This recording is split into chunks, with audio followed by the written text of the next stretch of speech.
All Access Music News. Let me love you tonight.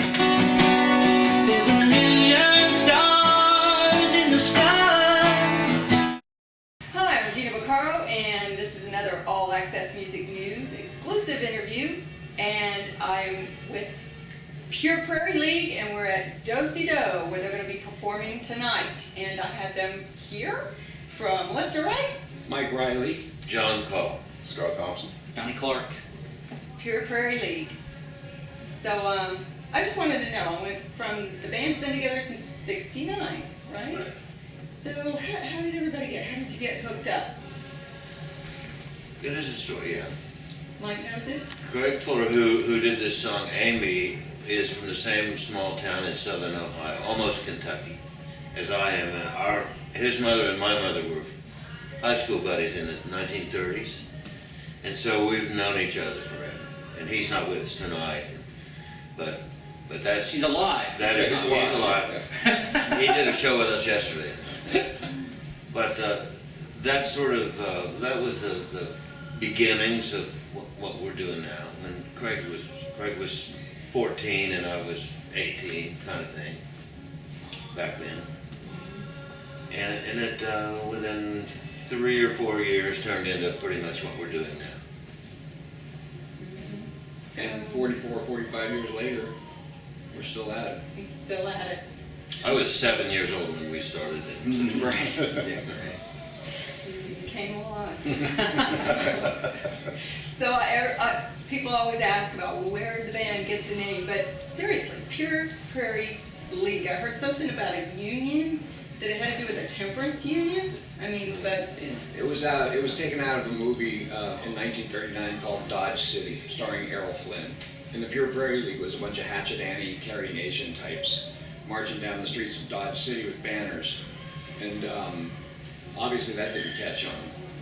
So we thought the name was interesting. I mean, it was infinitely more difficult to pronounce and spell than the Omars. Is that what it's called originally? Or the Vikings, yeah, right? Your name? Or the Swiss Navy, yeah. So Pure Those Prarie are some League. old names of the southern Ohio beginnings, Yeah. the Omars and the Vikings and the Swiss. Yeah. So the very first drummer that was in the band on the first album, Tom McGrail, was sitting up late at night. He saw this movie, and when everybody else got up the next afternoon, he said, "Hey, I got a great name for the band, Pure Prarie League." And so, because we were all so hungover, we went, "Sure, great." So you named it that.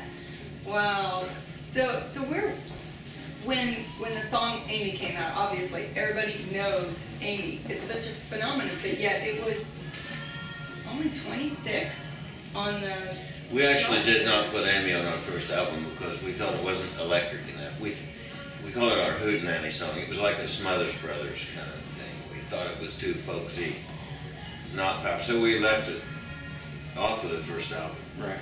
Put it on the second. Having no idea. Having no idea. Having no idea. I mean, how did somebody pick it? How did they pick that one out? Was it just, did you hear it played somewhere and you just went, oh my God, that's the song? Or No, we wrote it. We wrote it. It was just, it's been through a lot of different incarnations, but it was sort of like a folk tune, kind of. We were an RCA Victor group back then, and they had a lot to do. Their A&R people had some influence with this. And they had a lot to do with picking radio singles and that sort of thing, and we did too.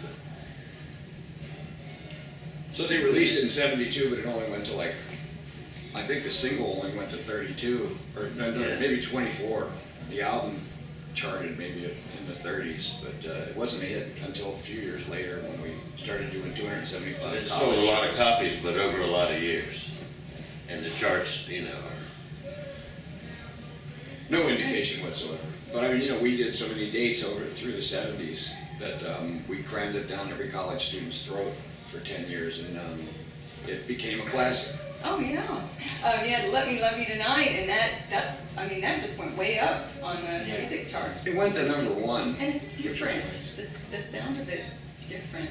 It was a different incarnation of the band, sort of. Vince Gill was in the band at the time, and John Cole had retired 4 years earlier, and we had a saxophone player in the band as opposed to a pedal steel guitar player. Plus, we were competing with all that disco scare at the time. That almost caught on. Well put. And so we, RCA was demanding that we compete with bands like Player and Ambrosia and stuff, and we just wanted to do Pure Prarie League. We just wanted to do our music, but we did Let Me Love You Tonight, and David Sanborn played on the record, and it became a hit. And, that was our only real #1 hit. Then follow-up singles went to #7 and blah blah blah. But that was the only real bona fide hit that we had. Amy just became a classic. So Vince Gill. Vince, when did he hook up? He was 19 years old, and he He joined in 1978 and was with us for 3 albums in about 3.5 years. Wow, Vince Gill. Who else now? Haven't you been associated with a lot of other groups? I think, name some of them. Some associated with too, right? We just did lots of shows with lots of A groups lot of in the different 70s. bands. Oh yeah, we toured in the 70s and 80s with ZZ Top and Charlie Daniels and Marshall Tucker and America. That's about it. Yeah. Because it was out there. Yeah, Kiss. Kiss, Yeah. we did some Kiss shows was an with Kiss. opening act for us. Wow, that's a wide. Billy Joel, Jimmy Billy Buffett. Joel and Jimmy Buffett were opening acts for us. So what was it like back then? But we were doggedly determined to stay We showed 'em how it was a done. mid-level, unsuccessful national. This is And an it worked. unsuccessful national. We had no intention of No. becoming rich and famous. We just wanted to play 1 million dates a year and not get rich. We did do 275 shows a year for a long time. Oh yeah, And how many are you doing now? 30, 40. Roll. So that's no excuse. We're old. Well, this will get you guys to where we are. Yeah. Get old. No, it's nowadays it's demand is a different thing also. But I mean if we go out and do 35 shows a year, we do 35 sold out shows. So rather than going out and trying to build the brand, I mean the brand has already been pretty much established, and now we just go out and on the weekends, Country rock and Medicare. Works. Oh, yeah, that's the American way.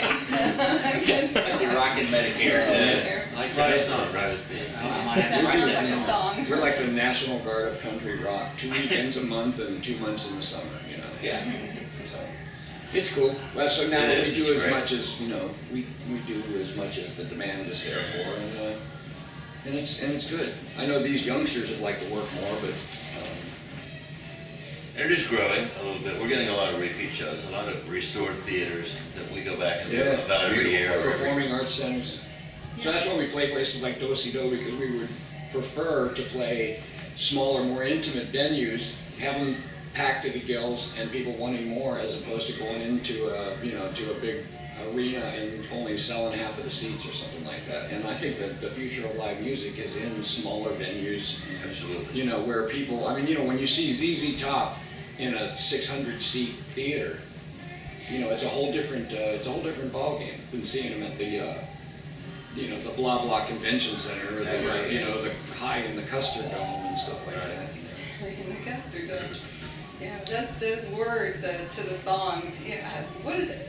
I just can't imagine what it's like to have a song that you wrote, and just what it would be like to know that you have all these people out there my age and I'm not gonna say your age, but how am I trying to say this? It is. It's such a special thing. It's such a We did the Grand Ole Opry last July, and those people sang Amy louder than us. Yeah. It was great. Yeah. You're right. It has become a fabric. It's a of soundtrack, and it's something you just must be so proud of that It's pretty to well. know that people. And That's awesome. we were listening to someone, or we were looking at somebody who wrote something on YouTube, and it just really touched us both. We were looking at it, and a young lady mentioned on there, it was under one of your Amy performance things, and she said, my father used to play that and sing that to me on the guitar, and he's passed away, and she was 37.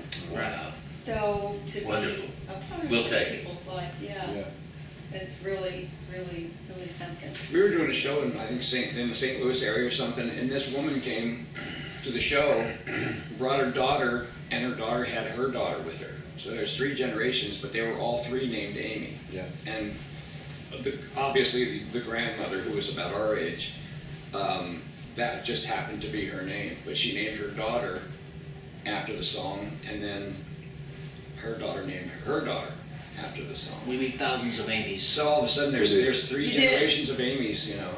If we had a nickel for every child that was named Amy after that song, we'd be rich. I gotta tell you, add one more. My daughter was named after Really? that song. Yes. All right. Yeah. Awesome. Yeah. So You have a nickel? maybe, let me see. I don't know. But are you working on some tunes right now? Yeah, we are. Yeah. We put out a record, a CD in 2005, and that took us 24 years to get to. So Not too long. not too long. That's why the record was called All in Good All Time. good time. But this next one we'll probably call this one Don't Hold Your Breath or something. Or, but Shut Up and yeah, Play. we're working on Shut Up and Play, or You Can't Make This Shit Up. Right, or something like that. Someone will that's probably the name book their title. kid after That's that. the book. Yeah, right. You right. can't make this shit up. They'll say, I named my kid after that. So, we're working on it. We'll try to get some stuff done over the summer, and then, maybe by Christmas time we'll have us another record. Record, they don't call them records anymore. No, they don't. Downloads. Downloads. Yeah. You don't hear hits. And next time it's going to be, the next thing will probably be brain loads or something. Yeah. Implants, yeah. We're working on our new implant. So, it's all good. Once again, we're lucky enough to be able to take things at our own pace, and kind of dictate the terms of our near success.